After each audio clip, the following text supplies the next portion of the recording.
You're listening to the AfterBuzz TV network. Now the largest new media platform on the web and your #1 source for after-show entertainment. Very good, Keith. Johnson.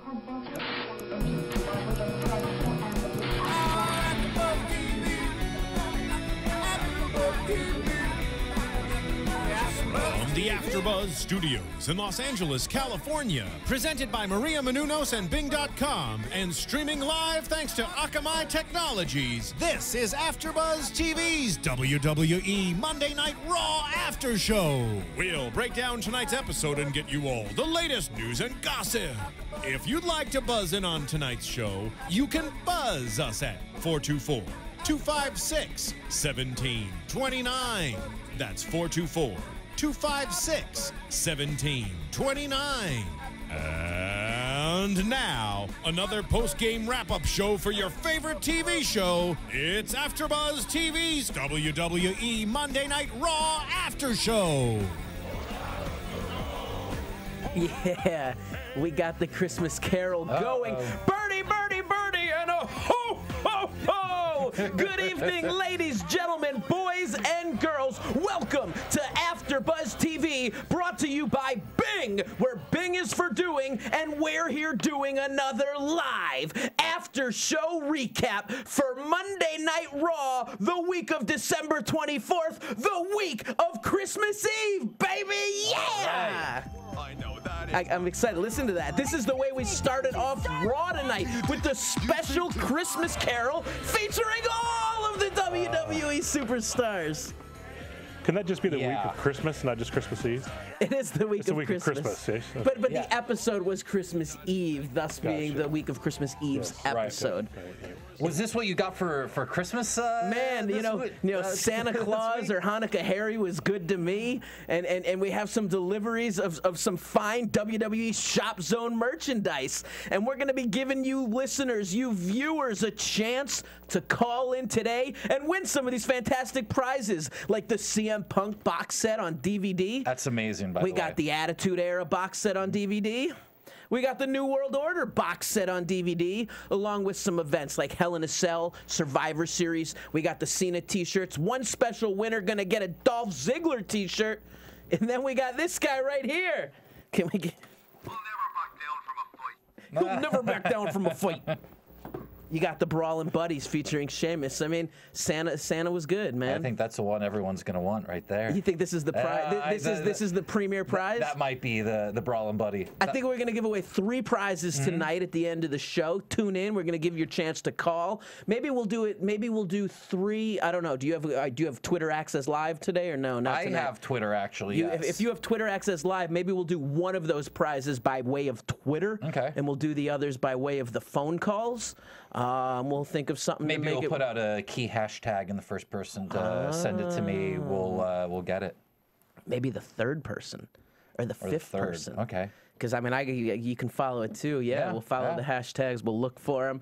I mean, anyways, Raw starts off this week with something a little... All right, before we even get to how it starts, I'll tell you, I read the results last week because this was a taped show. It happened a week earlier. And you weren't looking forward to it, I remember. Originally, I thought it was going to be the worst episode ever after reading the results, as obviously they scrapped all storylines. They scrapped all momentum that has been built over the last 2 months of intense storylines. No Shield. Drama, excitement, and we go into what the drama world, what the sitcom world would call their Christmas special episode. Yeah, it's usually, like when you have those episodic TV shows, they'll have the one show that's not part of the episodic. Colonel, I'm so discombobulated right now that we just jumped in and I didn't even do any introductions. Oh my God. I mean, we got a guest sitting over here. Sitting here? Man, fact of the matter is I'm your host, Ryan GQ Money Katz, and I'm joined right now by my tag team of broadcast brilliance, Ryan the Colonel Clum, and by his side, this is Scott Monster Heel Barrows. Let me tell you this. You ready for this one? Scott Barrows,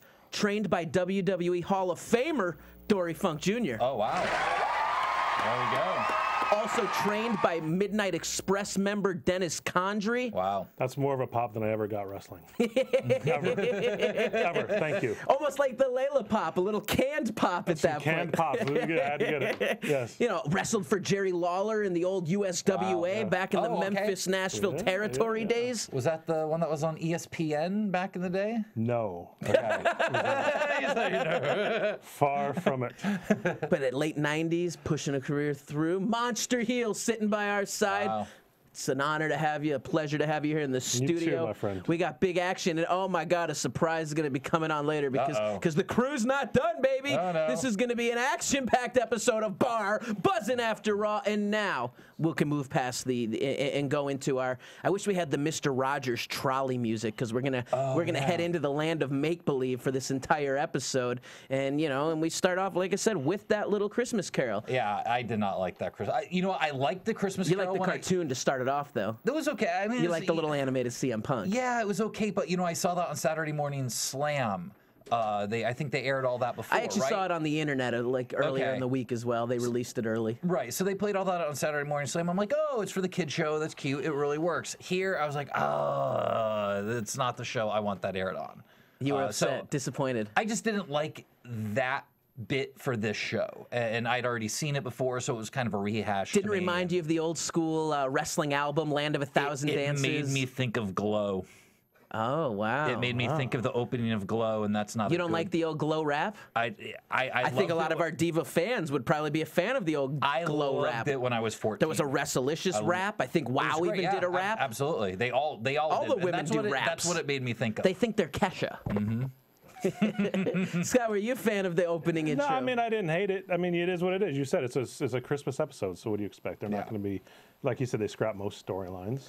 What I asked you during we were watching it, I didn't like seeing all the guys in the Carol. I would have liked to seen some of the top heels out, some of the top faces out. So at that point, what they probably should have done is still do their Carol, let it be campy and goofy, but separate to where you almost take a camera to the back where some heels are together and where you do separate heels and faces. Like when they do the party, like the Halloween type stuff, and then they can still give their goofy line even as a heel, but they're not next to the face and all getting along with everybody when they should be punching each other, starting to fight and getting ready to feud. That's the only thing I'd change. If I can draw my attention to the couch, baby, Raven Truth is scary. Travis Barry is in the house. How's it going, people?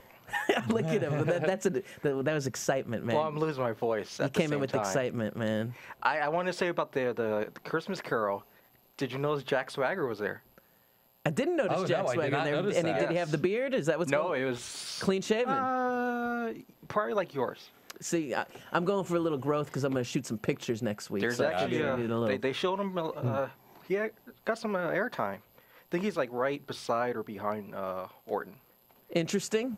So you get some people who you haven't seen on air in quite some time. They wanted them to be part of the family. I mean, this was from WWE's family to your family, and Jack Swagger's apparently part of that family. And we're about warmth.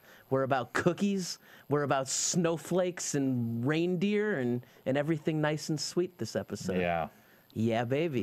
Yeah. So, after we get the Christmas Carol, we don't even get pyro because rumor has it WWE's cutting pyro on all intros. So there'll be pyro in the shows, but not the big spectacular to start off the show. The opening, Saving some money. What is that? That probably saves anywhere from...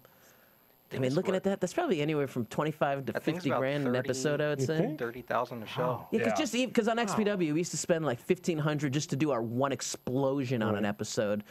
So you figure that opening one is nonstop canisters blowing, and I think probably that much. Yeah, and I think they've been doing a little bit of the opening packages now with the voiceover guy and whatnot, so you don't need it anymore. So saves a lot of money. So from the song, we go right into to holiday cheer. Festivity, baby. A Festivus for the rest of us. Oh, there Santa Claus comes out to deliver some toys. I think there were some stocking caps to the WWE universe. Festivus, there should be a metal pole, right? Well, sure, but I was just playing on the words, not really going literal right there, Clum, the Colonel.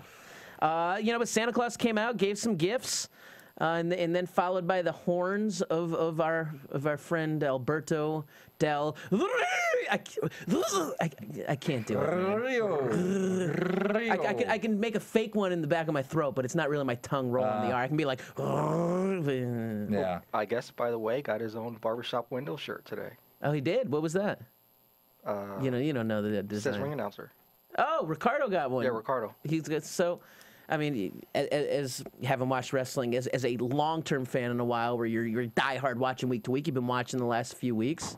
You're a fan of Ricardo Rodriguez. Ricardo, he's top 3 guy in the company, in my opinion, as far as entertainment to me. Yeah. Oh, yeah. I absolutely. He's great. He's comedic. He's great at what he does. He's athletic. He's surprising with the bumps he can take, and he's a good wrestler, anyways. But he's a stud. Yeah. I like So Alberto comes out in his BMW. And he happens to hit Santa Claus. And I guess Santa obviously doesn't watch the show, because when the music hits, you would think that's the area to get out of, because Del Rio's car is coming. Santa got run over by Alberto. And here's the question handing I want to know. out some gifts on Christmas Eve. What knocked the tree over? You might say there's no such thing as Santa, but as for me and Cena, we believe. Yeah, I don't know what knocked it. What caused? They framed it out, and I'm guessing there was a guy sitting there now and pushed the tree I mean, over. he got pushed and he hit his arm swung, and then but he was nowhere near to the tree, and the tree was off and then fell. And the best part about that is that would have knocked the tree over. And as we're watching and checking on Del Rio's well-being, we actually see the BMW, the tree's tipped over, and the BMW's fine. But when we come back from commercial, they popped the hood, dented it up, worked it up, cranked it up. You gotta make sure that the car is in good shape.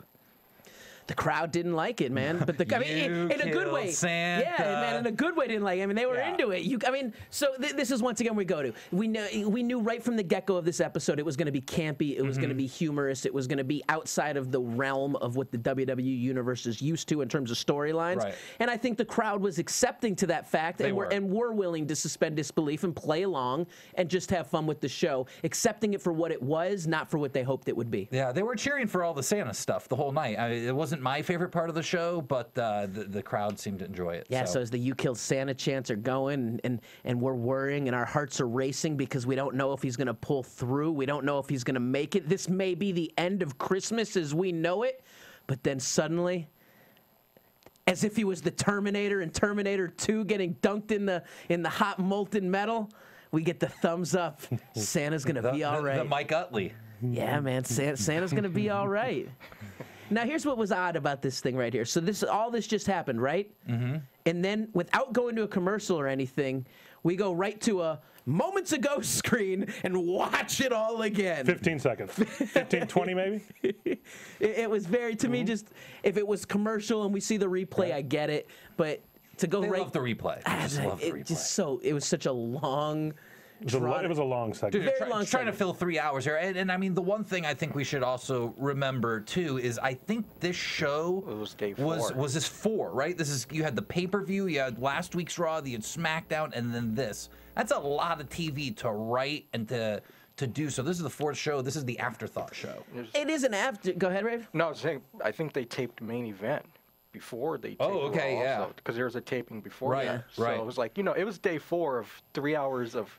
But they could have written this show months ago. Absolutely. So this is a throwaway show, but just based on premise. I highly doubt that, knowing how that works, and they rewrite, and they're working on the thing I would think they were putting the most time into, and we saw was that pay-per-view, which was excellent. The next week was excellent. Then we saw a subpar. I mean, look at how Del Rio was a face the week before. Right. And he's back again. Orton, Sin Cara, and Ray were not on the show. The Shield were not on the show. Yeah. So there's a lot of people. I mean, if you look at Biggie Langston. If you look at the opening package, no Fandango. You had Orton, Ray, and Sin Cara and Vicky in the melody, but they weren't on the show. Yeah. So, I mean, I highly doubt it was written before 3 o'clock that day. Sure, but what you would say, with it being what we'll call a throwaway show, it was okay for. It was a great show. Yeah. I loved it. Yeah, I thought it was an awesome Raw. Like I said, there were just a few things that weren't my taste. Some of the Santa stuff, but take a few of those out. There was some stuff I actually really liked. He just said he loved it. He thought it was an awesome Raw. I don't think a lot of people are saying that.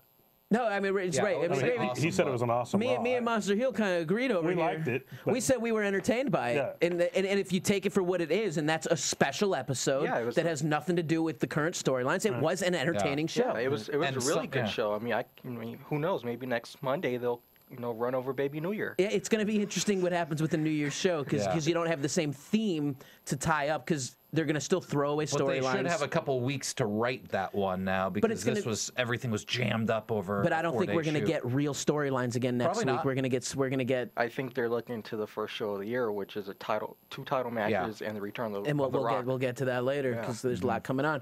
We go to the back and we got Booker T in the locker room giving Del Rio. Everyone in the locker room's giving Del Rio a hard time at this point. Yeah. Even Yoshitatsu. Yoshi got tons of airtime in this segment. First Booker came out and said, "What? It's not looking good for Santa." Santa's down. Santa's down, everybody. Yeah, Santa's down, but the show must go on. Yeah, I mean, and then all of a sudden Del Rio walks in, and that's when they all start giving him hell. Yeah, and they make the Miracle on 34th Street fight. Yeah.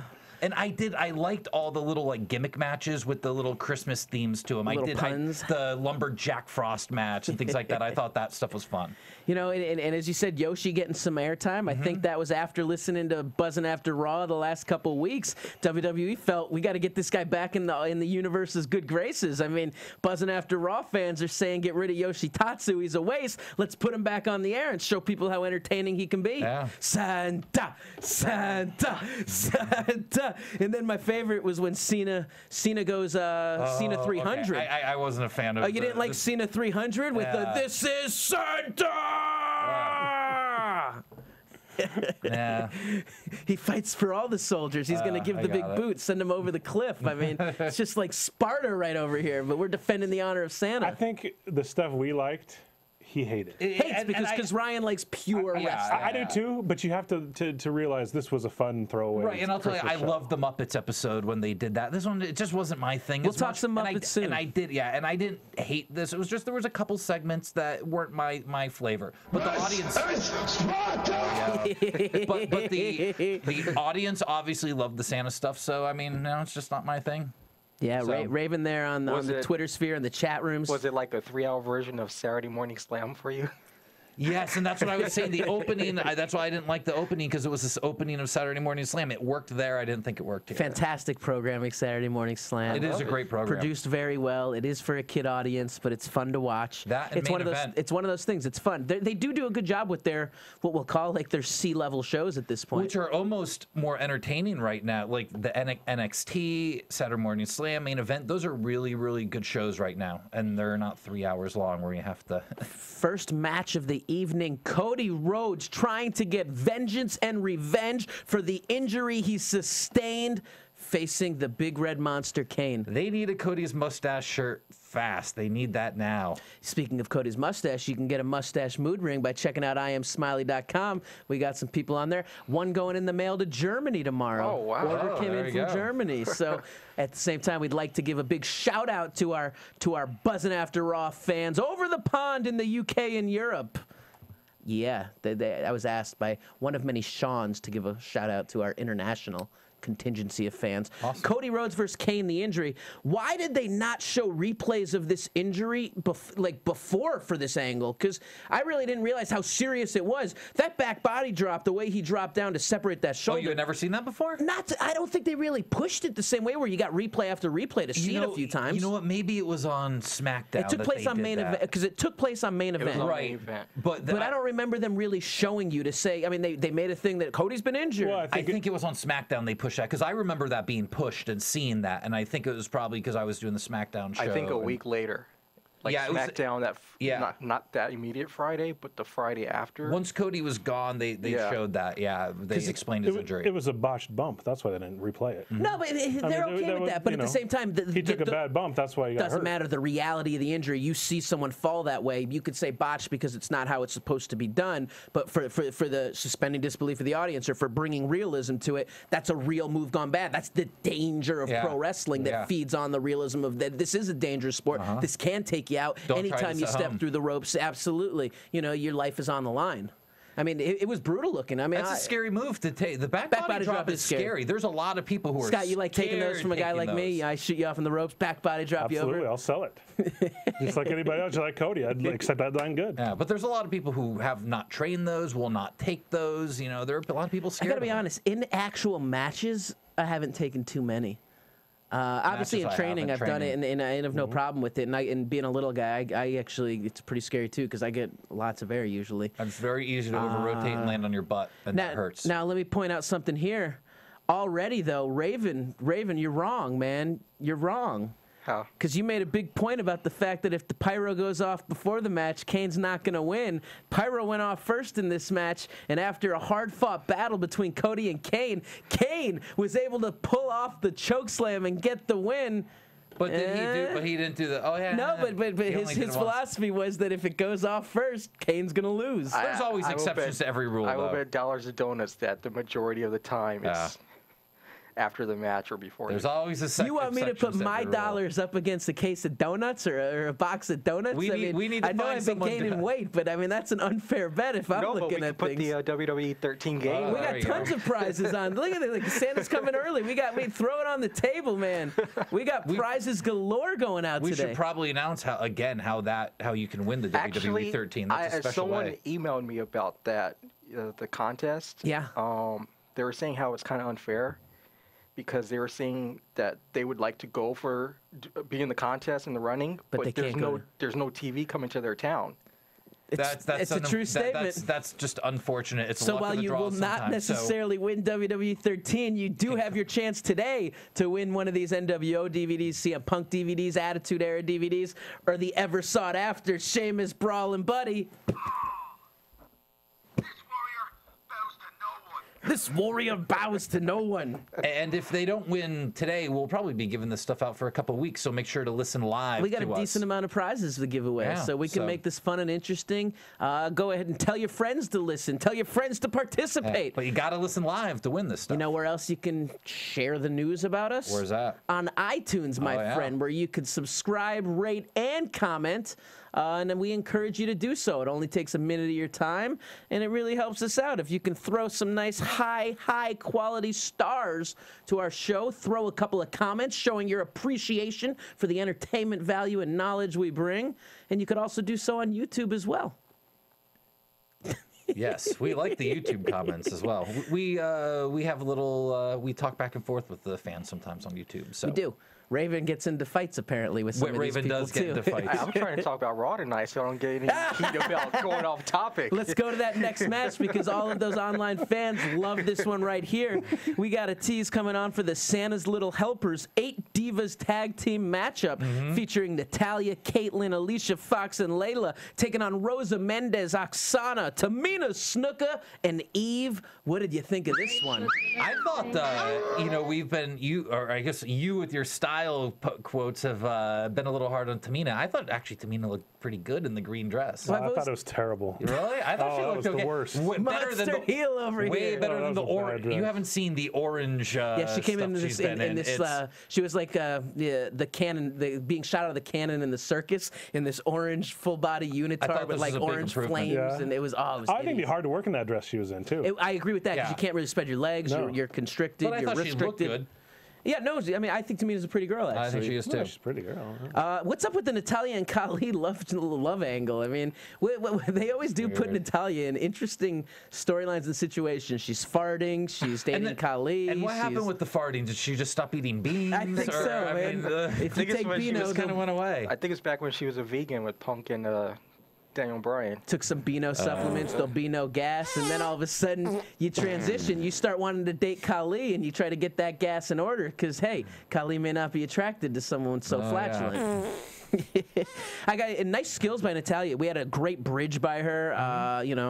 Nice leapfrog by Alicia Fox in this match, followed by a clothesline by Natalya that was brutal. You know what was brutal? That spine buster by Oksana. It was pretty strong. Yeah, what you think? I've been telling you, I think Oksana's getting a lot better. She didn't really do anything except for that spine buster in this match. But how is she selling? How is she moving in the ring? I think she's getting a lot better because I don't think she could even take a couple steps a few months ago. I think she may have listened to being on my 6 to Nick's list, and she was like, "Oh, if Ryan thinks that I'm one to cut, I better get my game together and step up the action. Otherwise, they're going to listen to him and take it seriously, and I'm going to be future endeavored." Yeah, like those moments she's got the girl in the corner, she's crawling up to her, that type of stuff. I think she's getting good. I think she's figuring it out. I hate to admit it, but there was only one wrestler who was kind of subpar in that match. Who is that?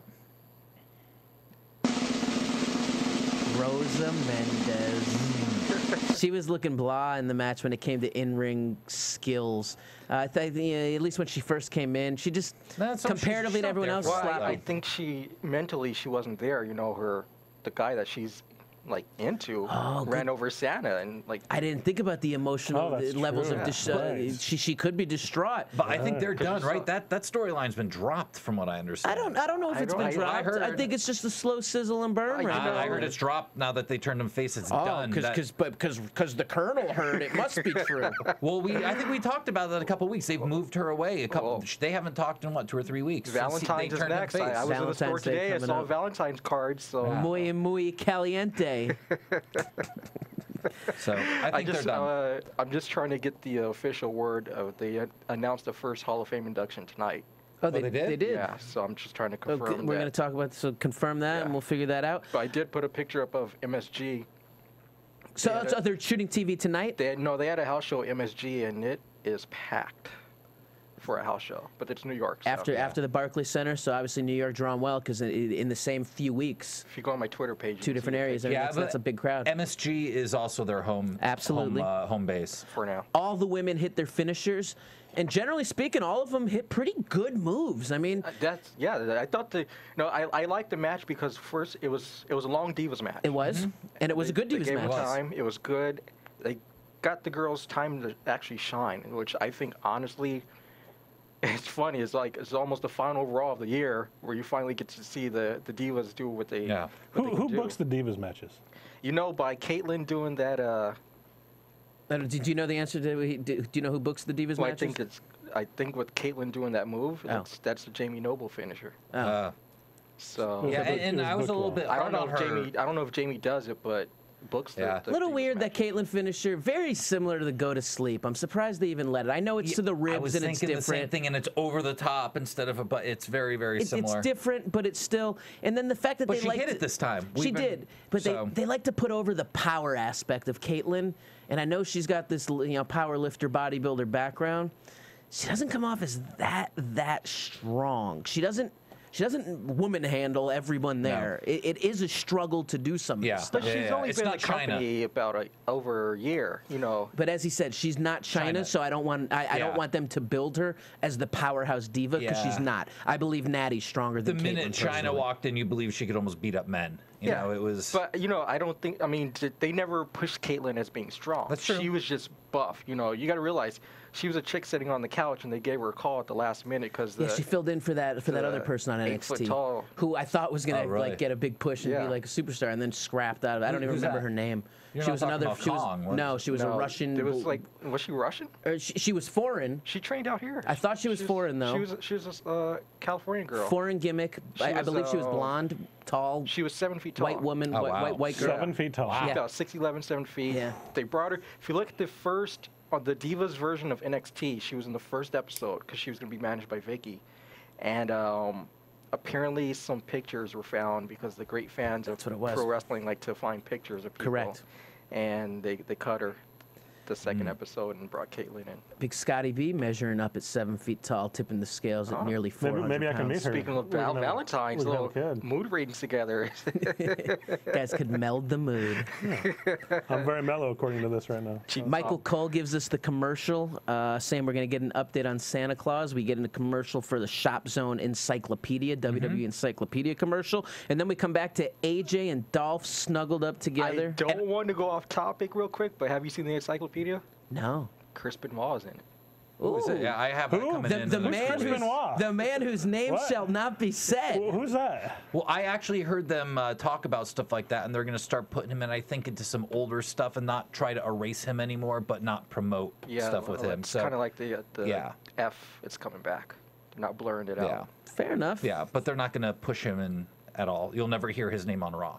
AJ and Dolph stealing the show and your girlfriend. You loved them. Scott didn't love these segments. Are my favorite part of the Christmas things. I was okay. See, it's funny. I like the campy stuff of the Christmas segments much better. And I like this stuff because I thought it actually worked storyline wise. I thought it was funny. I mean, this was what I enjoyed of the campy storyline stuff. AJ essentially saying she's not worried about the consequences. They're watching the replay. They're watching her favorite Christmas movie. Yeah, her favorite Christmas movie when she helped Dolph Ziggler defeat John Cena. At TLC. Recapture his Money in the Bank briefcase, and essentially Dolph Ziggler just says all we need AJ is a little TLC. Yeah, he liked it. I like those. I thought they were all really good. I thought they were funny. We get to a Santa update where we're informed that representatives of the North Pole have been contacted. And they're waiting to hear. We're waiting to hear what's going on. And see, once again, I did not like these. I hated these. Of course he did. But you probably are upset that there's a NORAD app that lets you track Santa Claus on Christmas. I think that's great. I wasn't a fan of like continually going back like Santa's but with the feet kick. Like it was. Hey, we didn't get to that segment yet. Let's stop. I know, but spoiler alert. Spoiler alert. But I hear it coming. Yeah, just that. I don't know. It just wasn't It wasn't as much my flavor.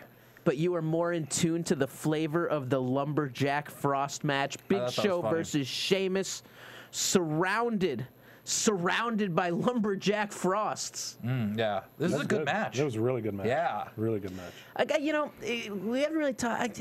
I got a flaw with Sheamus's little tie the guy up and pound on his chest. Okay. I love the aggressiveness of the strikes, but when he does it on the outside, the referee, according to the rules of pro wrestling, you have 5 seconds to break the hold on That's true. On a rope count, right? So how is he able to get 10 shots in outside of the ring? I mean, that's like 15 to 20 seconds. That should be a disqualification at that point. Once again, it's not paying attention to the rules that you set up in your world. You see, Ryan, there's not a cut and dry referee book, so they kind of just go along with it. You're telling me there's some sort of gray area, there's a little bit and of it's a gray not just area. about a black and white stripe, but there are shades of gray in that jersey. I will tell you, I learned a rule actually that's in the rule book today this weekend from a current person in development that I didn't even know. In a tag team match, you get 1 breakup. That's actually in the rule book. Second, the referee's a disqualification, but I never knew that. I don't know. You get 1 breakup legally. I remember that from the Strikeforce Heart Foundation matches back in the day. You legally get 1? Yes, Bobby Heenan would always say that. Interesting. Yeah, I learned that from a current. I've always tried to keep a copy of the rule book in my back pocket, but it's hard to get your hands on an authentic one. Yeah. It's just tough. I've tried eBay. I don't usually find it. I try putting up ads on Craigslist, and then I just get calls from some freaky people who want me to come to their house to look at their book that has nothing to do with the rule book. Unbelievable. Big white noise by Sheamus again. Yeah. I like that they teased the lift. He did the Hogan Andre, tried to body slam and went down. Eventually, he got him up and held him up there convincingly for a long time. What do you think of a big man being held up like that? I thought the move was impressive. The thing that kind of just surprised me a little bit is the clean pin, the show. Just the kick and Show's out, knocked him out. That's so essentially, Big Show goes for the WMD. I mean, Sheamus ducks it, hits the Brogue kick. Gets the clean pin. I thought great hope spots in this. And then pandemonium ran wild in the ring as all of the Lumberjack Frost hit the ring, only to be have the heels get thrown out and the faces to... It was a terrible night for heels. Winless, right? Winless night for heels. Winless night for heels. It was Christmas, so... Kind of like Tribute to the Troops. Same type of... What a segue, Raven, because that's the next segment we talked about on Raw tonight. Amazing. Tribute to the Troops. You brought up the Muppets. Ms. TV with the Muppets. We get some more. We get some more Muppets. And I missed Tribute to the Troops, so I actually didn't see this one. I didn't see it this year either. And I love the stuff with the Muppets. I thought this was great. That's a fun segment. Yeah. I mean, you got Kermit the Frog, Miss Piggy interacting with the Miz, Miz pushing Kermit Frog to admit his love for Miss Piggy, and instead Kermit just says, "Hey, we're just a simple frog and a pig who care a lot about each other." I like this stuff, but not the Santa Claus stuff. Why I guess I must are just. there so many I really wanted Piggy. songs about rainbows. I wanted Piggy to land that shot to see if Sandow would have sold it. And what's on the other side? That's pretty good. Yeah, I mean, you were hoping to see Sandow sell that move. I would have, yeah. I think that would have been good. You think he would have sold the piggy shot? In WWE in Should have been 2012, Django style, and they should have had like the cord on him and like pulled him all the way across the stage at that point. He would have sold the shot, and yes. So I guess we're building to Miz and Sandow feud, or I think just really a one-time thing, just one of those situations where we're in the holiday season. I like to see that. It could be good, but you know what? Could that possibly be for the special New Year's Raw? Maybe. Gee, that sounds kind of interesting. There you go. I don't know. After last night, they kind of went a whole different direction for Miz. So they're swapping directions constantly. I just think it's holidays. So much. I think that's what's going on. Like we're not going to really. I think that it's going to be interesting. The January 6th, 31st, and it's the WWE. So January 6th episode. First would be the 7th would be a Tuesday, Raven. All right, we get it. And they change gears. They change gears so often. We still don't know who's behind GTV. You tried to get me off topic. I'm not going there today. Man, I throw people under the bus here and there. We get another matchup. Raven's got a lot of patience with you, man. We get another matchup, man. David Otunga. Who had the mic first? Had the mic talking about the fact that Alberto Del Rio is in fact a victim and was just fulfilling his contractual obligations. Santa Claus did not have the work permits. He should not have been there. He was trespassing. Monday's the 7th. Monday's the 7th? Yes. How does that make sense? Because isn't it a 31st edition of... People in Europe are getting mad right now with what you're talking about. Stay with us, folks. Things could break any minute now. Exactly. All right, Otunga, Zack Ryder comes out in the end, says, hey, it's time for me and you to wrestle. Throw away. Woo, woo, woo. The man who says ho, ho, ho may be down, but the man who says woo, woo, woo, who's coming in the ring. Yeah. Something like that. Interesting. We did get a mistletoe drop kick off the top rope. Ryder with the Rough Rider and victorious as we go then see Booker T and Teddy in the back just making fun of the fact that Otunga never wins. Except he's undefeated as a lawyer. But he never wins inside the WWE ring. No. But that's fine. Then last week's co-host Kathy Kelly's favorite wrestler, Brad Maddox, steps into Maddox. Brad Maddox, because he's from the Carolinas, steps into the office, puts his arm on Teddy Long. Teddy says, "Hey, you don't know me, player," and essentially says he wants another opportunity at a contract and asks Booker for a match. And Booker said he gets to wrestle an elf tonight. He's gonna wrestle an elf. He's gonna wrestle an elf. Christmas at its best. Maddox is a star. Superstar, Maddox you think? is great. He is good. I think Maddox is gonna be a big star. Former FCW champion, so thus they've had belief and faith in him from the last few years being under developmental. He was former OVW for a long. Well, he was an time, OVW champion as well. Yeah. Yeah, he's gonna be a star. He's good. So we actually got a little bit of knowledge today. We looked up, so he has beef on his trunks, correct? It says beef on his trunks? I guess so, yeah. And that's because he used to work under the name of Beef Wellington at one point. Oh, okay. Yeah. How's he not getting new trunks? How's he still wearing indie gear on Raw? Well, because he didn't win the $1 million contract. Right. That, you know. So he can't afford a $40 pair of trunks. I guess. Hey, man, $120 for a pair of trunks, man. I paid $200 for mine. Well, you got ripped off. No, man, it's inflation these days, man. Those seamstresses, those tailors. 200. All right, Kofi and Miz versus Cesaro and Barrett and Wade Barrett. This was a good match. This was an exciting match to see. Kofi and Miz teaming up for the first time in a long time. It's been a while since we've seen them together. Well, they were feuding that's who Kofi won the IC title from. They've been together in the past at one point too, haven't they? Nah, not really. It was kind of weird. And remember, Miz stuck his hand out to shake his hand, and Kofi kicked him. And so now they're just all of a sudden buddy. So, what do you think of the matchup? It was good. Solid. Yeah. Chris, I mean, good back and forth match. I like the finish. I like the finish with the Trouble in Paradise from the outside. On the outside. Kofi's on the outside. Into the skull crushing finale. I like that. I thought that worked really cool. And Barrett goes down clean once again. Every time I watch Cesaro and Barrett, they're like because I'm new to this, they're two of my favorite guys. These guys never win. I've never seen either guy get a win. They're both good, really good guys. Yeah. That tribute to the Troop segment was the start of hour 2, just as we're pacing everything. So I mean, we're flowing through hour 2 at this point of the show. We come back after that match and we get our second clip between AJ and Dolph Ziggler. This time, AJ is going to give Dolph Ziggler a present. And it's a present he's already had. I'll just be your secret lover.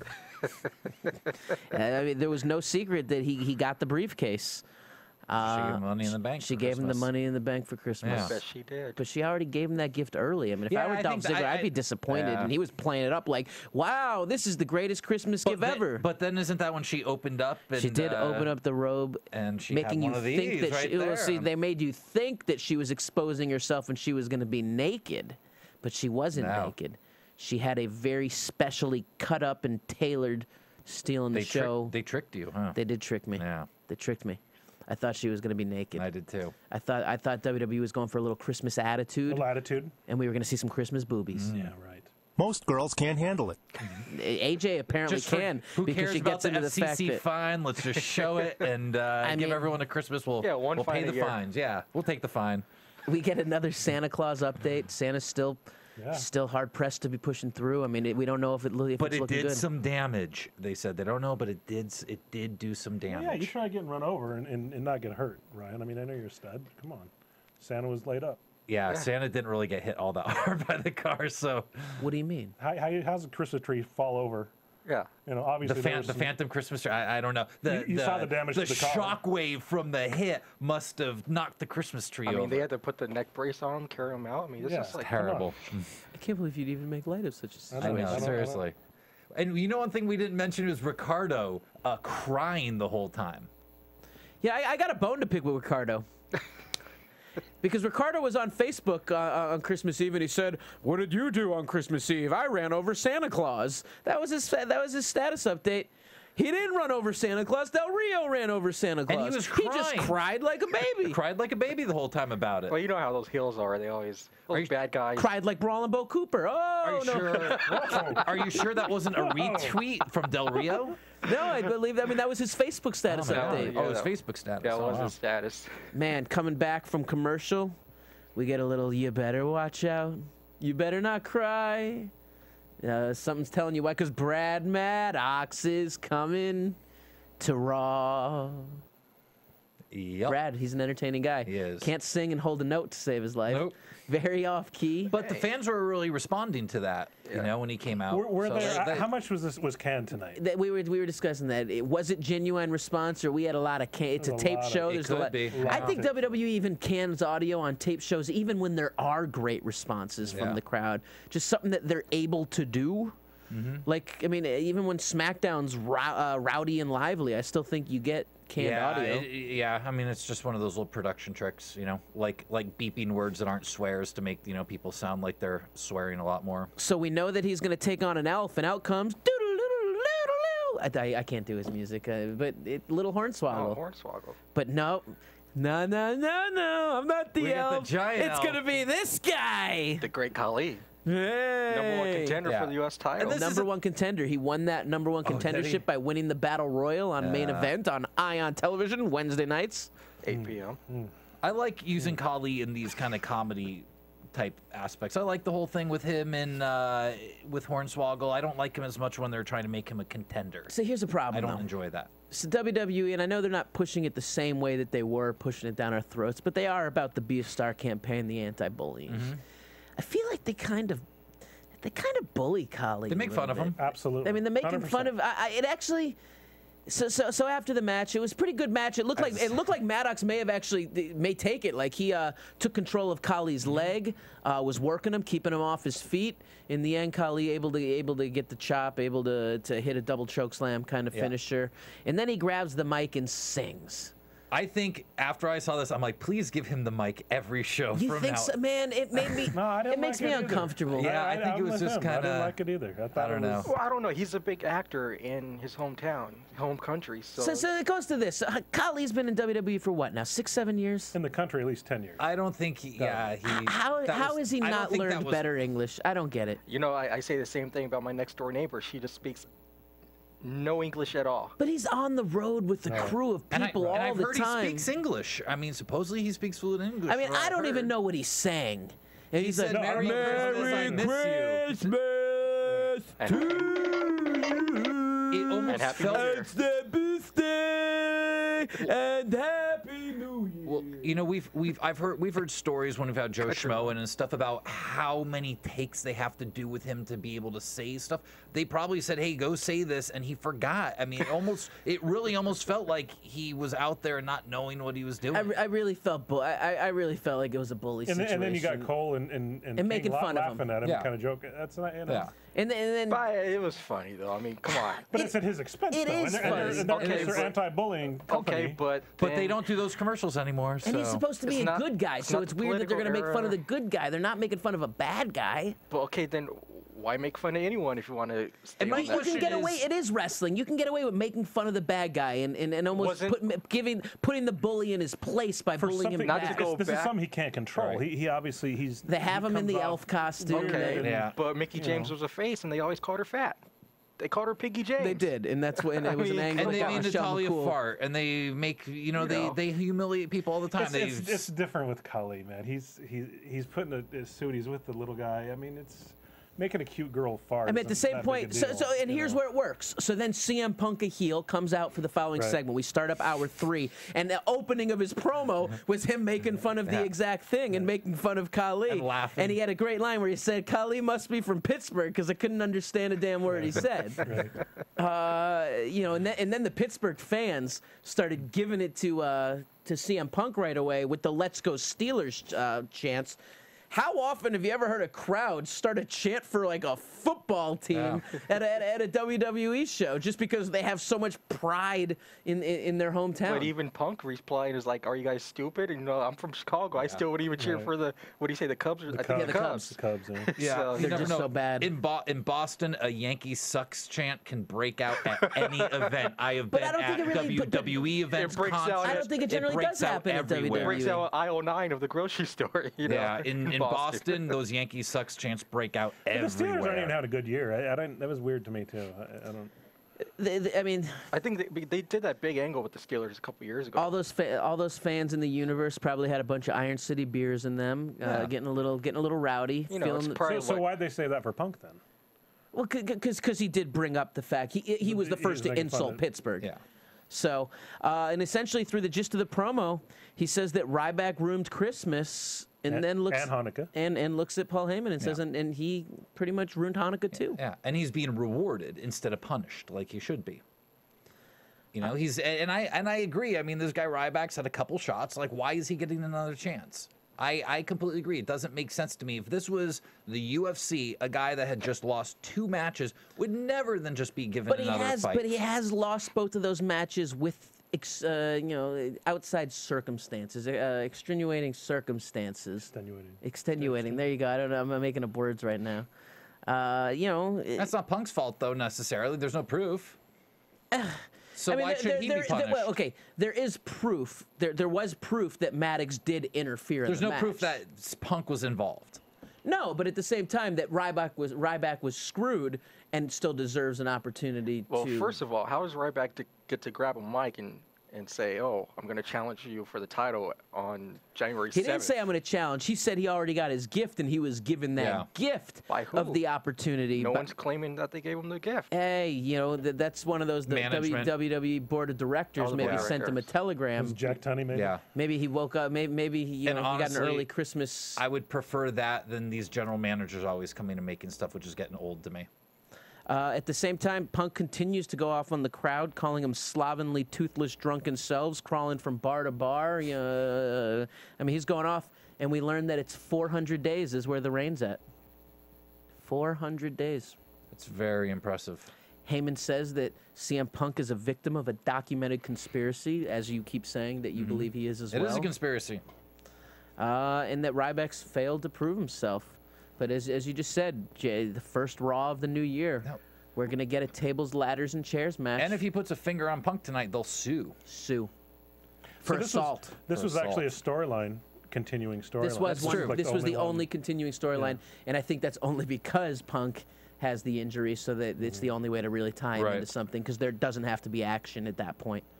Yeah. But it gives us a 2-week build to a match, which I like. I do like that we are building to a big event on Raw in 2 weeks. It's not just like, oh, tonight's main event, the title's up for grabs. Sure. Like, so we do have a 2-week build to that. I like that. Next matchup on the card tonight, Daniel Bryan taking on Damian Sandow in what was another solid match. I don't really have any big notes on this matchup. Fun story. No lock to win. You know, just a good solid match, nothing special, but entertaining match that the fans that did want to see something wrestling go on, they got to see some quality action. It was followed up by the 12. It did start the funny. What was Sandow saying to Daniel Bryan before the match started? Silence. No. Silence. No. Yeah, I thought that was fun playing that up. You like that? You like that? It was awesome. Get the crowd going. Get everyone interacting. I can tell you don't like it. You know, honestly, I must have skipped over. I don't remember. That's what it comes down to.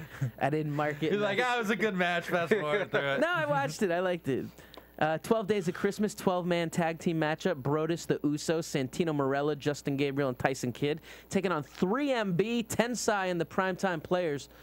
Tensai's grown on me this last month, man. He's entertaining, dude. I like this match, actually. You gotta let him talk. You gotta let Tensai talk more.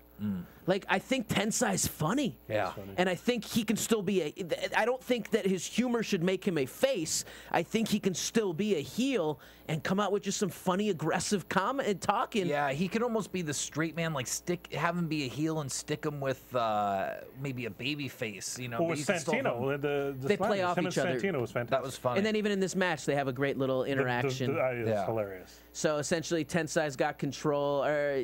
Santino gets tagged in. Santino comes in with the face like he's about to do massive damage, and then just turns and just gets socked and laid out by Tensai right there. That was a great spot. Best spot of the night. But this whole thing was fun. Everyone got their stuff in. Everyone, there were a bunch of tags. Everyone got in 1 or 2 times. It was fun. I thought it was a fun match. Just when I hear the term "get your stuff in." Yeah. Oh. Someone's tights. Yeah. What do you think of the finish of the match? I had an issue. I had an issue with the finish. Okay, well, what was your issue? You got your issue. My issue. That splash. I mean, you had Justin Gabriel hit his springboard moonsault, followed by Tyson Kidd's springboard elbow. That should have been the finish. You didn't need the Uso splash at that point. Why not? It's too. Why not? I mean, you should go for the pin. I know everyone on our show is afraid to give their opinions when they're negative, but the Usos don't do it for me, especially when they don't get their Polynesian entrance. And it makes sense. If someone's down and you can pin them, you are trying to get the win. You should not then try to hit another move. You go for the pin first. If they kick out, then you hit another. Well, the coolest move was the moonsault. What every indie show out there does. Get 40 finishers in. Yeah, before but it's wrong. It's wrong. I shouldn't say wrong, but it's not my style. It's like the women's match. Everyone got their finisher in. But that one I found to be effective and it was different. Yeah, it was stronger. This one I felt like they went one too far, and there was zero need for that Uso splash. It didn't make the. Honestly, I feel for me personally, it's WWE constantly trying to throw the Usos down my throat and make me think that they're a great tag team because of the legacy that they follow, and it just doesn't work for me. I mean, every time they're in the ring and give the ooh, you don't get that many people who give out the so.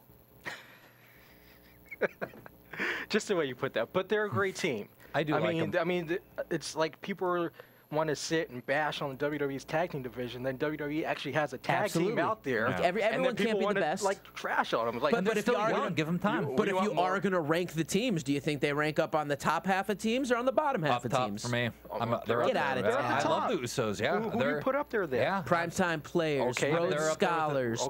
The Team Hell No. I think Gabriel and Kidd are better than the Usos. They haven't been teaming up lately. But they've been tag teams for quite a while. Yeah, doing stuff.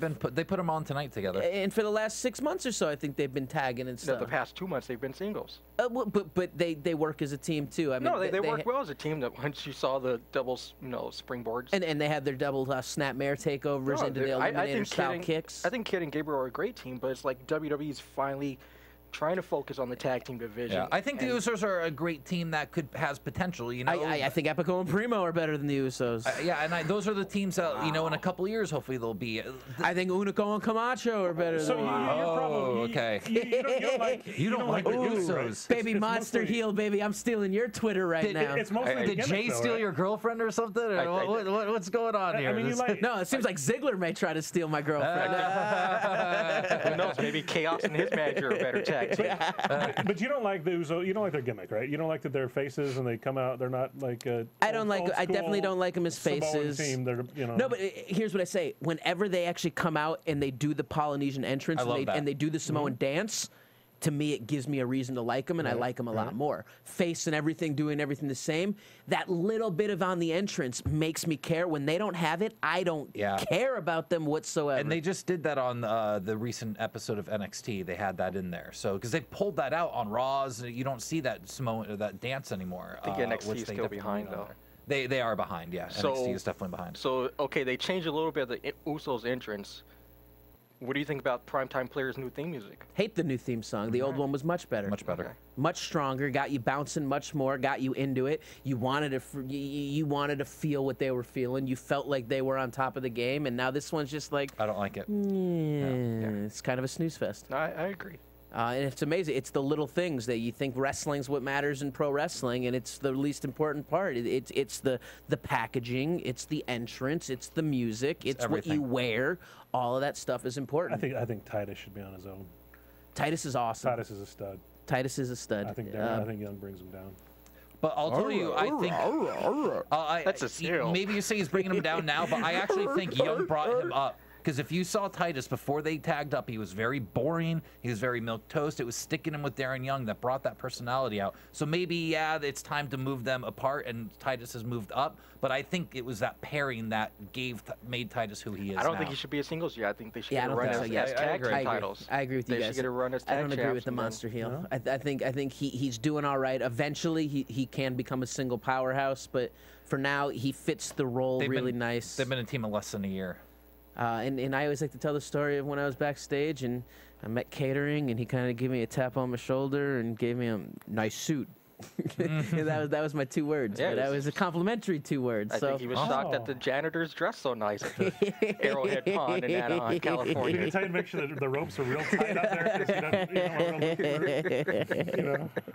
We go to the backstage area where Kane and Daniel Bryan are going to have a little interaction. And Daniel Bryan is incredibly excited about the fact that it's Christmas and he's going to get some presents. So he loves Christmas. You can just see on the face. Kane, not necessarily a fan. He hates Christmas. Hates Christmas. Yes. But Kane says, or excuse me. Well, Kane says, I know how much you love it, so I got you a gift. He does, and he pulls out a present. Daniel Bryan opens the box, unwrapped, I believe. It was just in like a brown box, if I'm not mistaken.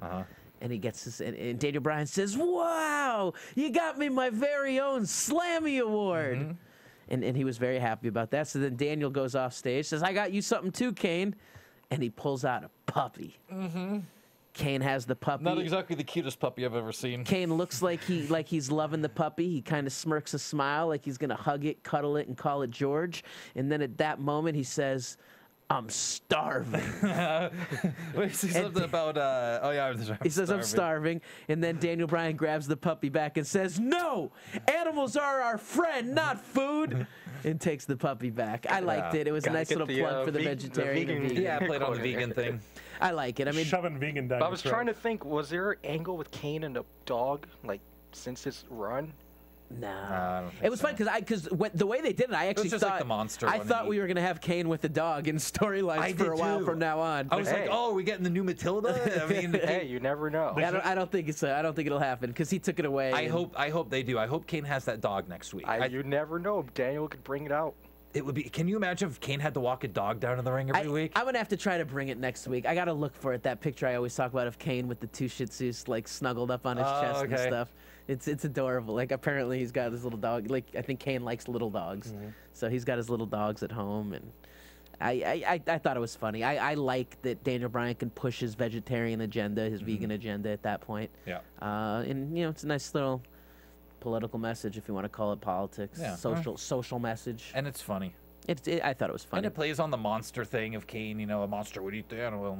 No, it's funny. AJ and Dolph Ziggler in the back for their final segment of the night, and they're reading "'Twas the Night Before Christmas." I thought they were going to be reading "The Most Miserable Christmas," but no, "'Twas the Night Before Christmas." Well, Foley wasn't there to show the book. But was Foley there? And I'm actually gonna. Was he? I want to talk about that at the end because I have a problem with that. Essentially, AJ says that Dolph Ziggler's the man who stuffs her stocking. I want to wrestle you so freaking bad. They want to wrestle each other so bad because, yeah, stuffing the stocking and apparently Dolph Ziggler's the #1, or you're my #1 butt wiggler, the Money in the Bank future champion Dolph Ziggler. And what were they talking about? Vicky getting fatter, and it all leads to AJ pushing Dolph under the mistletoe in a little makeout session. You think AJ's going to turn on Dolph, and Dolph's going to be the new #1 face? Not for a while. Yeah, no. They just put her together with him. I think this is going to be a pairing for a while. And I like it, actually. I'm good with the pairing. I called it a long time ago. I like these segments. Savage Liz, DiBiase Sherry. No, because Savage Liz was more of an abusive type Sherry Sean, where it was a face. She was a face, and he was a. I don't know Sherry Sean, but on the Sherry Sean, get involved. But she got involved, but they weren't so sexually. Right. Oh, they were. He would push her down, and she'd go into those poses. But Sherry and HBK didn't have like that sexual, like they were together, but they weren't. It was the boy toy, and it still wasn't pushing your face. It wasn't implied that it was a sexual. I think it was suggested, but a lot more. I think there was back in the day. It was a little bit less. That was even a point when we were Dusty thinking Sapphire that there. you know that was when maybe so, because that was more of the time when HBK was doing Playgirl and everyone was questioning what what HBK was into. But they would do those things. You know, he would push her down. She goes over those poses, and I think they suggested some stuff, but it was the 80s. It was a different time. Different time indeed. You brought up the fact that wrestling of today is just it's a different product than it used to be. Apples and oranges. And you can't sit and go, I like how it was for the old school. You have to accept that it is a different product and try to be entertained by what it is instead of what you hoped it would become again. And that's why I say we'll never be able to go back to the old school. I'd like to see some of it come back and try to find a little bit of that middle ground, but it'll never go back completely. We get another update on Santa Claus, and we're told by Matt Stryker that, guys, Santa Claus is taking a turn for the worse. As we all pause and like, what's the sound effect going to be? Is it going to have a catchphrase or a line? The beeps, the EKGs starts beep, beep, beep, beep, beep, and then it turned into a Christmas song. Yeah. And then we go in and we see the feet start clapping. He's just Santa. Don't count Santa out yet, man. You can never count Santa. It's time for the comeback, man. We had a hope spot going, and now we're moving to the comeback at this point, I guess. I don't know. You still don't like this. He hulked up a little bit. It was a little goofy for me. And it leads into... You know, it was a little goofy because it led to the matches. It led to our miracle on 34th Street fight between John Cena and Alberto Del Rio. Cena hitting the ring first, Del Rio to follow. And we get, an old school hardcore street fight that I thought was a great match and extremely entertaining. Whoa. We had Ricardo out there. He could barely introduce Del Rio. He was crying. He was upset. And this wasn't tears coming down his eyes. There's little girls in the audience not crying as much as Ricardo was. And this was not a street fight. This was a miracle on 34th Street fight. It was. In Pittsburgh, of all places. I'm not sure I'd call it an old school hardcore. Well, but no, I mean, like when WWE was doing the hardcore division in the 90s, it was gimmick items. It wasn't real extreme hardcore Didn't wrestling. Crash Holly do like a Christmas tree match or something? There was a lot of weirdness and stuff. Crash Holly was a great guy. How many times did Crash Holly hold that title? I think like 20 times. It is like 27 times. He was the one that did the 24/7 rule, right? Yeah. He was the one which was a great. He also had the super. Crash Holly was the super heavyweight where he'd bring the scale to the ring. 400 pounds. We were 400. Him and Bob Holly, the total combined weight of over 800 pounds. Tyson Kidd like a Crash Holly, almost very similar in look, stature, appearance, everything about it. There's a similarity there. Yeah. I'd like to see Tyson Kidd's. I'd like to see Tyson Kidd's personality step up to the fact that he can pull off that. Everyone talks about recycling gimmicks, and it seems to work a lot. I'd recycle that super heavyweight gimmick and the little guy thinking he's a big man and have the Napoleon complex. Doing it his own way, yeah. I think it's fresh. It's interesting. Lots of presents in this match. Cena seems to I like that. to open up the magic presents. That was funny. He's got a chair. He's got a fire extinguisher. He's got a bowling ball. And Del Rio just couldn't get the best part was Del Rio's terrible luck with the presents. Yeah, just horrible. The teddy bear. The teddy bear. And chucks it at Cena. Cena no-sold the teddy bear. Yeah, that was very good. And, I love and that. did the crowd chant about the teddy bear? Like use the teddy bear? Or Yeah, there was use the tree. Totally use the tree. That's what it was. And then I love he gets the pies. A pie! A pie! I mean, I don't really have so many more notes on this match, except that it was just an entertaining match. Yeah. In the end. Rodriguez and then Del Rio grabbed the mic and started screaming that it was an accident. It's an accident. Yeah. It was an accident. And then Cena, then Cena grabs the mic and Santa! See, and there's again, I actually liked the Cena yell because I can separate myself from the fact that this show was ridiculous. It plays and into it. Cena over the top ridiculous for it fighting for Santa's honor. This is Sparta!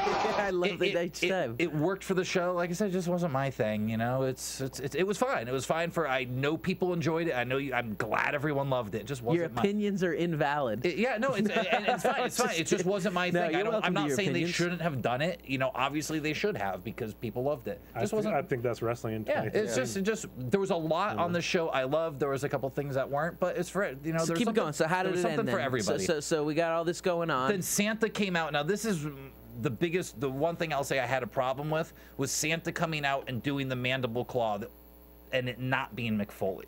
Like, see, but I think we're all trying to figure out. We all. I thought that was stupid. That it's just because he's got a sock and we can play to this guy's and they're saying, hold. I thought he looked familiar. But it wasn't McFoley. Like it should have been McFoley. It sounded like Foley through the show, but it wasn't. Was it McFoley? That's Foley. I don't think that was McFoley. I was wondering when I was watching the show too. I didn't think the face looked like Foley, and even when he took the bump, he moved too good to be Foley. Because they didn't reveal it. Why wouldn't you then reveal it was Foley at the end? It made no sense. That was not McFoley. It was definitely not McFoley. I went back and looked. I watched this a couple times. I know Phil in the booth. He was convinced that it was Foley as well. Why do you think, Raven? Why do you think it's him? I just want to say real quick that the chat room, they're saying Ricardo was a highlight of the night. Absolutely. Because I guess the way the match 100%. ended was that Del Rio and Cena were in the ring together. Ricardo jumps on Cena's back. Cena flips him over. And all of a sudden, I don't know, did the Christmas music play? Or I think Ricardo just looked up and he saw Santa coming down to the ring. The and he's Christmas music may have played. I don't remember. He's like waving to Santa and stuff like this. And then that's when Ricardo went over, he went outside the ring.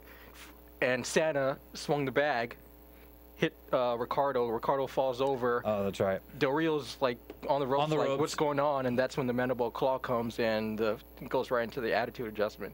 Yeah. I think a lot of people forgot the production aspect of the show, though. There was snow falling from the ceiling. There was snow moments. I thought that was pretty good. Yeah. In the end, Cena gets the win. Yeah. All the faces get the win on every single match this show. Everyone goes home happy. They should. And it was a Christmas edition that was a feel-good episode of Monday Night Raw. In the end, Santa pulled through, guys, and Christmas was to be had for all the kids.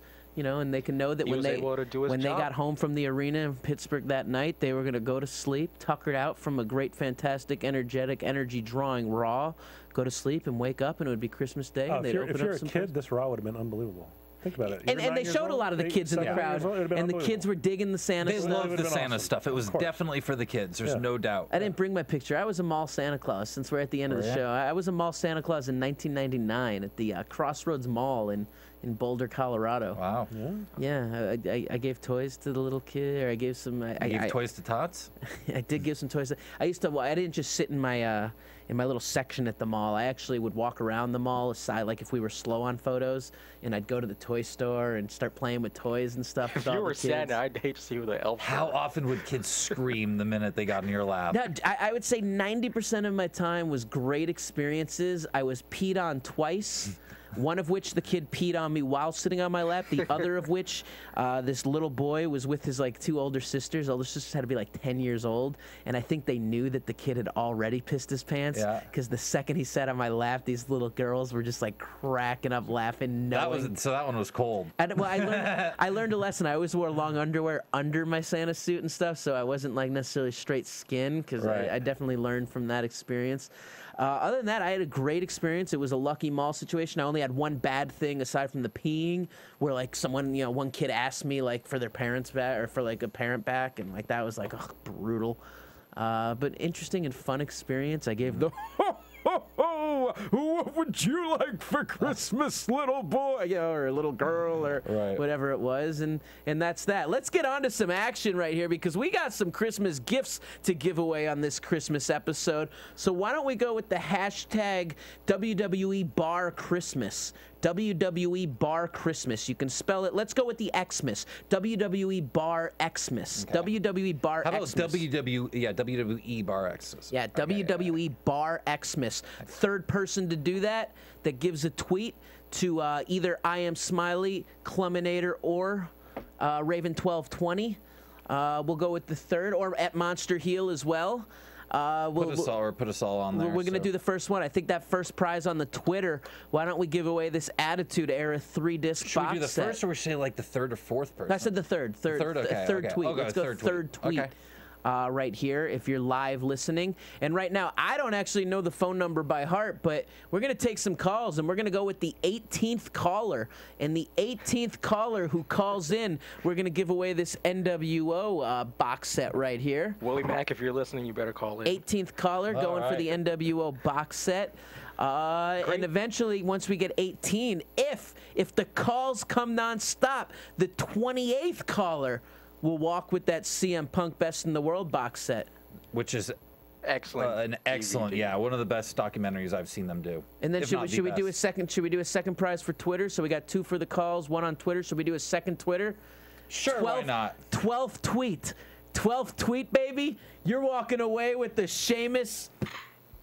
Oh, you're giving that away already? I mean, it's Christmas, man. I mean, some kids may want to play with this. I think that should be something special than just the 20 I hear what you're saying, but at the same time, I feel like this one should be given away for Christmas. But Christmas was 2 days ago. Maybe, I'll get another. Hey! It may have been 2 days ago, but this is Christmas Eve edition. All right. As far as these people know, we just uploaded late. I know everyone's waiting for that little championship belt right there to be given away, or these mood rings right here. Man, mood rings. I'd be willing to throw. You're gonna throw a mood ring in with each mood ring. My birthday's October 14th, so to the 14th tweet at I Am Smiley with the hashtag mood ring, I'll send a free mood ring out to that person. That's nice. Chat room's wondering what the phone number is to call in. I have no idea what the phone number is to call in. Phil can probably tell us. I think there's a phone number posted. It's 424-256-1729. There we go. All right, there you go. 424-256-1729. I always found it funny that's not written anywhere in the studio. I keep looking at the board and on that little For 6 months, I've always been looking for the number, and it's still not there. They figure the fans watching live, they see it right on the webpage, right in front of the, right on top of the screen. 424-256-1729. I see the phone lines lighting up. I see Phil signaling me that calls are going crazy right now, so we should be getting a winner. Well, who's monitoring Twitter? Because I'm caught in between the two crossfires. Oh, wow. We have a bunch of them already. Super Beaner out there tweeting. Super Beaner. Oh, so who was our third tweeter? Who was our third tweet? Is that Kevin It looks Kleinrock? like Tessuansi Link. It looks like the third. Tessuansi Link. You're going home with what we said, the Attitude Era. So let's rock this one. That is number 3. Tessuansi Link. Sorry, Watchtower. Watchtower was 4. Tessuansi Link is getting Attitude Era. You're going to need to email me at Ryan@IamSmiley with or you can direct message me from Twitter. And what was I'll get your address. What was the number 22? Was it for the? I think the TE is silent, but I could be wrong. I'm not worried about it, but yeah, direct message me so we can get your address and we'll get that sent out to you in the next few days. That's for the Attitude. For the NWO, we were going what did we say? The 22nd, 12th? 18th caller? I think you said the 22nd for Sheamus, right, on Twitter? 22nd for Sheamus on Twitter. Yeah. So we don't know if we'll get 22 tweets yet. We'll see. Yeah. But the call, so we're on. What did we say on calls? 18th. And this is while we're just on the air? 18th and 20th. No, I mean, the Twitters can keep coming in. The Twitters can keep coming in. Obviously, the phone calls. We'll get to 22. We'll see what's going on. We're flashing along. While we're doing this, let's just talk. Hello? Hey, we got a caller on the air. Who's this? Did I win? I think you may have won. What's your name? Charlie. It's Charlie. Love the show, guys. Man, I'm glad you love the show. I appreciate that you love it, and we love you. Chainsaw Charlie? Chainsaw Charlie? Charlie, so I mean, you're our 18th caller. You're going home with a, that was the NWO DVD the NWO, right there. NWO DVD box set, The Revolution. I just watched that yesterday. Oh, yeah, that's good. It's very good. Razor Ramon, Scott Hall, Kevin Nash. Big Daddy Cool. Oh, yeah, Kevin Nash. There's a transition right there. Let's, as we go into that, next week's discussion on the hashtags for Twitter, WWE HOF. WWE HOF. Name 2 people who you think should be inducted in this year's Hall of Fame. Raven, do we have confirmation on your news and information? I still don't have confirmation yet. The show's still going on. Even if we don't have confirmation, let's leak what you think it's supposed to be. Hall of Fame tickets did go on sale 10 minutes ago, 15 minutes ago, for those on the West Coast, or if you're listening. Charlie, we didn't ignore you. We're getting your address. Phil's taking your number and information down in the back. Charlie, the passcode to get Hall of Fame tickets is famous. Famous. So if you go to, I guess, Ticketmaster or whatever, Hall of Fame tickets, surely going to sell out at the Garden. Monster Heel. I know we passed over last week's, which was WWE Bring 'Em Back. I had an issue with phone and technology this week, so I lost. They brought mine back. Oh, yeah. New Age Outlaws. I guess we can do our own Bring 'Em Back. Go for it. Talk to me. Let's do it. I told you before what mine were, but I'm going to go with 3 local Southern California workers, all still in their prime. Go with Brian Kendrick, one of the guys who trained me. Currently, John Morrison, who I think could go right back in the main event, and then Chris Masters. So those are my 3 Bring 'Em Backs. 3 guys I think could do something. You got your New Age Outlaws. New Age Outlaws came back tonight. Yeah, they wrestled. They actually wrestled, right? They wrestled tonight in the tag match. We were talking about him for a potential Hall of Fame induction. No, but me and you, I'd like to see Psycho Sid be brought back after after the Raw thing they did. Beautiful. I love Sid. Sid was great. Did you remember when they brought Sid back over the summer? When he did that one bit against he wrestled Heath Slater. Each week they were building up to Raw 1000. That's right. Speaking of special Raws, the second week of the New Year Raw, January 7th. January 14th. Oh, 14th. The second Monday is the 20th anniversary of Raw, and then it's going to be another big show, bringing people back. And January 7th is a big show because they've got Ryback versus Punk TLC for the championship. In the local market, they're in Tampa. They're saying The Rock is going to be on the January 7th show. Yeah, that's what I'm hearing. I'm hearing he's signing for a lot of shows, SmackDowns and all kinds of stuff. January 7th's got to be a big show because there's the big, I'm not sure which game. I think we'll wait a week before I give my vibes and ideas on The Rock. I'll wait till the next episode because I got a whole booking plan meant for that one. Because coming up for the Royal Rumble, I really want to see Rock take out CM Punk. I think you're going to. I think that's, and I think it makes sense if. I won't have a problem if he drops the belt to The Rock. I think that's a time to do it. But if he doesn't, then he got to keep the belt on Punk till Mania. Well, Rock's already been built for, if he doesn't. If he doesn't drop it to The Rock, then Punk needs to hold the belt till Mania. I believe Rock needs to come in, defeat CM Punk for the championship, and hold that belt until the following year's Mania.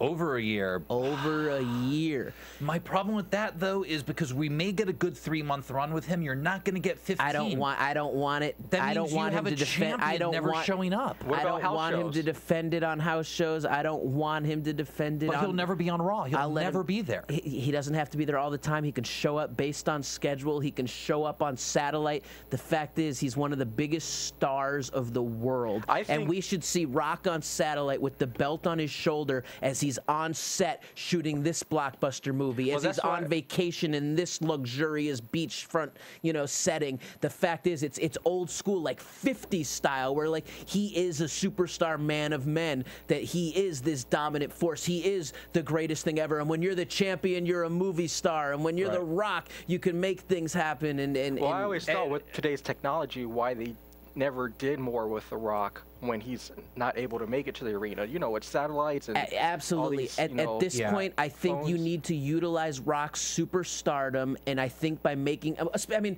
when you look at the trailer for Pain and Gain right now, Rock is enormous. Absolutely. And I believe that based on his intensity and based on the fact that he is in better shape than he has ever been when he stepped foot into the ring, that he should come in and he should win the belt. And then all of a sudden you have an entire year of building up contenders for who can take out The Rock. At that point, he should defend his title 4 or 5 times in the year on the 4 major pay-per-views. And the way I only really like that though is if you, for the long term, other than 3 months, like because The Rock's got attorneys and lawyers that can make stipulations in his contract, so he doesn't have to defend it every 30 days like all the other jabroni champs have ever done. You got to make him heel. You got to make him heel so the fans can get pissed off he's not there. No, but I think what's going to still, I think what will still happen is you book him 100% heel, and the crowd will still accept him as 100% face because he is the biggest star in the world. But you got to book him as a heel if he's not going to be there. Book him heel. Let him talk. But I think you always book Rock heel. Meaning, so who's the face that's going to compete? Like who you know? You end up turning CM Punk. You build. You got guys like Ryback. You see who over the course of the year is going to step into that place. Can Antonio Cesaro break through of his bland character and show that his ability and his character can match, and he steps up as a newfound star? Roman Reigns. Can Roman Reigns? Can Damian Sandow? It gives you the opportunity to build these new stars. And guess what? They may get up to where they defeat someone good and become a contender and get a chance at The Rock, only to get defeated by The Rock in that situation until the year later at Mania when he finally does drop it for who will be the person who will then carry the torch and it's passed on to, and that's your next superstar of tomorrow. Sheamus Rock at that point. You could bring John Morrison in right away. There's lots of people that can be done. I mean, that's that. Apparently, our calls got stuck at 23 or something like that. So we're waiting on one more call. And Willie Mack, call in, Willie Mack. We got a prize. Charlie. But I think Did at we that hang up point, on Charlie? I think we took down his address and we'll get a package sent we got his. I've been ironically I've been holding the phone for Kathy Kelly.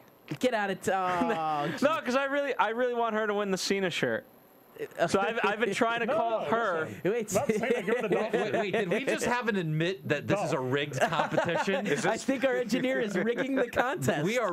This is a rigged competition. Were we even giving out the Cena shirt? Because I want Kathy Kelly to win that. I mean, I figured just the fact that Kathy Kelly works at the office, she was just going to take one from the box. But no, that's not how it works. All right, here. Maybe here we go. Should take. So we got Kathy on the air. She has to call no, in. this isn't Kathy. We can always give Kathy the shirt that Phil's wearing. This is not Kathy. What's up, humanoids? This is your boy Sam Find. What's up, Sam Find? Sam, a huge fan of ours on Facebook, and on Twitter. And a huge fan of the new Bruno Mars music. Based on Sam's profile picture on Facebook, you'd think that Sam was a wrestler himself. Sam told me he gets pictures taken at Ring of Honor. People think he's a wrestler. He scares me. He sounds like a big dude. He's got a mohawk. Yeah. He sounds intimidating. I believe it. Jeff Hardy. And quite a fashionable beard. I believe it. He sounds tough. Sam, do you currently own the NWO Revolution DVD? In a sense, I have legally acquired it. Have you legally acquired the Attitude Era DVD? I'm going to say no. I'm trying to figure out if there's one that you don't have that we can actually get you sent out. If you have one, I don't want to send it. Well, you know what? Guys, I actually called in just to say what's up to my boy Styles Monroe and off-topic himself, Off-T Travis B. I like it, a new nickname, Off-T Travis B. You're about a week late. He gave that to me on Facebook.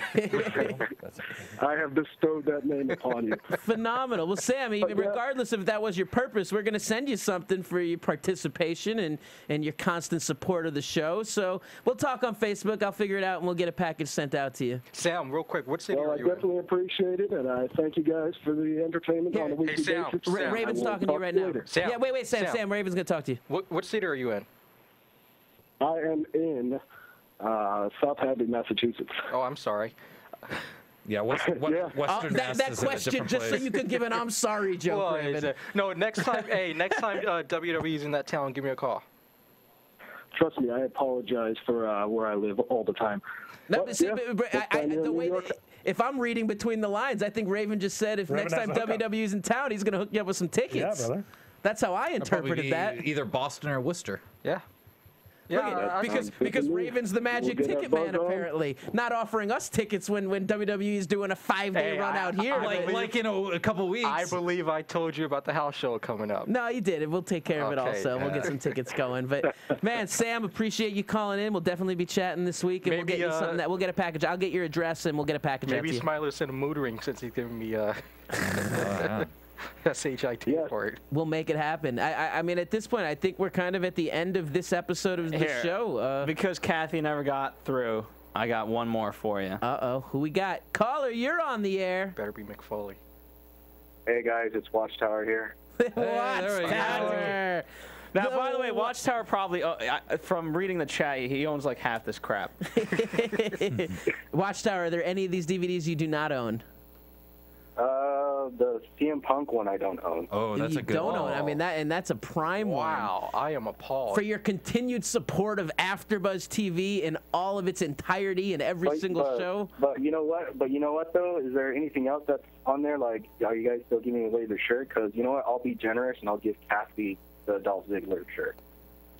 Well, I don't know if Kathy's deserving of the Dolph Ziggler shirt yet. I mean, she may have had a fine appearance on Buzzin' After Raw, and she may have done a good job. But I don't know if I mean, we only have the one. I mean, I think that one's just much more. I heard a rumor someone might like seeing Kathy in the Dolph Ziggler shirt. I have confirmation that she made some new friends via the WWE. I did. There was a lot of tweets, comments, messages, and everything about our co-host Kathy Kelly. I know 2 people who Cupcake apparently was sweet on the universe out there.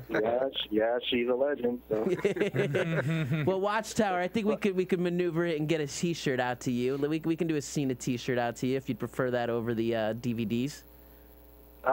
Sure, whatever works. The excitement cannot be contained. Which color? As Christmas, there's only one color. Oh, it's only this one. There's no Christmas color. No, it's just the never current. Give up. The current. Oh, one. well, quick question for you guys. How was your guys' Christmas?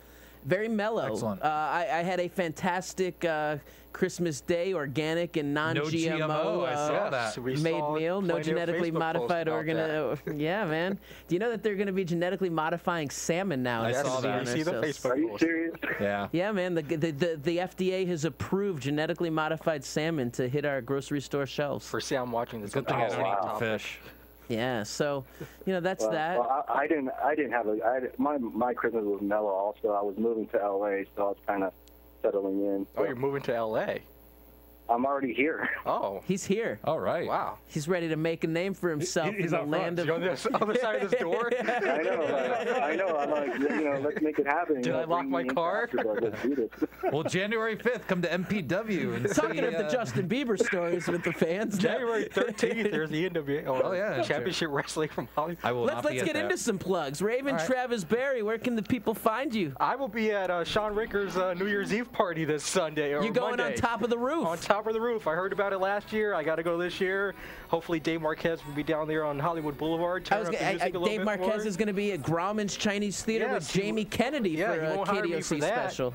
He won't hire me for that, but I mean, because there's money involved in that one. I guess so, because he did call me back to come January 13th in my favorite city of Glendale, California. Raven1220 the Twitter. Still didn't get the Hall of Fame name, but I heard. I'm not going to say. Never mind. No, leak it. Even if it's not official. So it's not. I don't want to do unofficial. If it's not a scoop, it's not a scoop. But what's the rumor? The rumor was Bruno. Oh, so that's pretty darn cool, man. That would be huge. But that was a rumor. We'll go into, where's the camera at? I didn't say that. We'll find out in our next week's New Year's Eve edition of AfterBuzz. I think it's going to happen late again as well.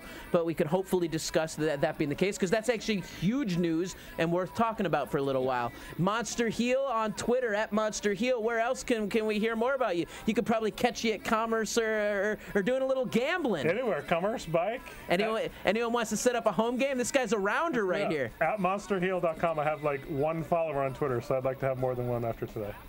Colonel. I have Millennium Pro Wrestling in Simi Valley, California on the 5th of January. I will be in Fresno on the 12th, and then for AOW on the 13th up in I forget, somewhere up near Palm Springs. I'm not sure he's what on the town. road. He's a And then Are you doing Dragon Thing? I have a. Are you doing Dragon Gate? I'm not booked for Dragon Gate. And then I will. There's a general I have question. some other announcements possibly later on. I'm not prepared to make yet. But we should also say Ask her the we'll whole have. table. We have in a Monster Heel, you doing Dragon Gate? I may come out with you and do some stuff. if you get a good show, I'll come out with Ryan. And then in a couple weeks, we're going to have in studio Brian Kendrick for an interview. Brian Kendrick coming probably in? on the 7th is when I think we'll have him in. All right. Also, myself will be seen along with the Colonel Clum. At that point, Ryan Morals at Millennium Pro Wrestling, where I will defend my MPW Maximum Championship. And I got to tell you, I'm ready to prove something at this show. I've been kind of what people would assume to be a cowardly champion, and I don't think it's cowardice. I think it's more the fact that I'm conniving and manipulating. And if WWE had put me in anger management, as we've seen, I think we're going to see on January 5th at Millennium Pro Wrestling that those anger management lessons did not take. And I'm going to show that I am a credible, honorable, respectable MPW Maximum Champion. You were brilliant in our last match. No one got any offense in on you the entire show. I'm going to show some skill. I'm going to show why I'm so dominant, and I'm going to show why I am the MPW Maximum Champion. Is that where Brawlin' Bo is at? Brawlin' Bo Cooper. I got some words for him. And Yeah, Brawlin' Bo's mad at you. Brawlin' Bo's a big dude. He's close to 300, tipping the scales at Stealing 300 your pounds, mustache, stealing my though. mustache look. And I had some words for him because, last night I won Match of the Year for the company, and I had some words for Brawlin' Bo, and I'm going after him too. It doesn't matter. I won Feud of Doesn't the matter Year. that I'm small. My bite is just as bad as my bark, and I'll be coming after Bo Cooper too to prove myself as a dominant champion. I'll also be in Glendale on the 13th Glendale, for California. Championship Wrestling from Hollywood, where I may be affiliated with some sort of voodoo apocalypse.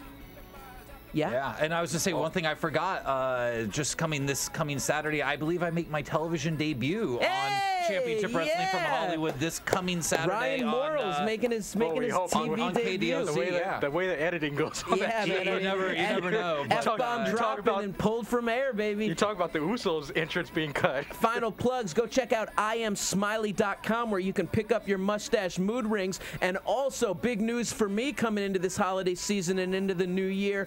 I'm going to begin wrestling training as well, and I'll be doing private lessons as well as small group lessons. I'm going to try to make a new crop of some potential WWE superstars this year. I keep my selections elite, and we're going to find a nice crew of people this year. I think it's time to make another, I'd say anywhere between 2 and 6 potential new superstars. Find us another buggy. It's time to make it happen. Man, this has been Monday Night Raw for the week of December 31st. This has been Buzzin' After Raw for GQ Money, for the Colonel Clum, for Monster Heel, and Raven Truth is Scary Travis Berry. We'll see you next week on New Year's Eve.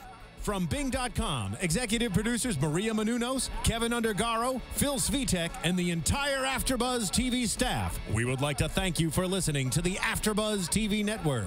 To watch or listen to other after shows and post comments or questions, be sure to visit AfterBuzzTV.com.